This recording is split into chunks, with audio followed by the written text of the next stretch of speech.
Thank you, Mr. Chairman. Do we really need a federal statute to permit a person to volunteer to give up their fundamental liberty? That's what this bill does. This bill requires the Attorney General to establish and maintain a federal database for Americans who voluntarily want to give up their Second Amendment right. Mental health is important. We all understand that, especially as it relates to suicide. But this, I mean, really, this is what we're going to do? Even assuming that this bill is well-intentioned, it still contains many flaws, and it could have unintended consequences. We haven't had a hearing to discuss those consequences.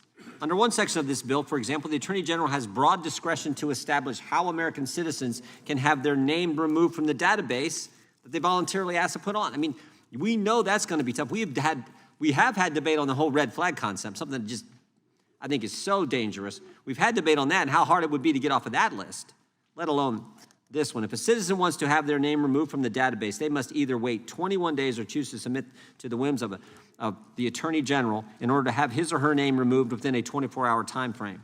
You can be assured that getting your name removed from the database will be as difficult as possible and will be a deterrent for anyone to put their name on the list to begin with, assuming that this thing was going to work. Furthermore, people are inevitably going to be pressured by family members, mental health professionals, law enforcement, and others to put their names into the database. There should be penalties for law enforcement, mental health professionals who use undue pressure to coerce American citizens to surrender their constitutional liberties. No such provisions are currently included in the bill. This bill, I believe, is a rushed attempt to institute a national database. Only 3 states have done it, and the data that we have from these states suggests that only a very small number of individuals have even elected to participate in the program. I think this, again, is just another attack from the Democrats on the Second Amendment, and oppose the legislation. Would yield back.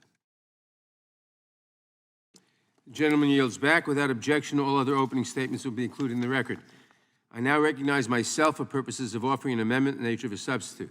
The clerk will report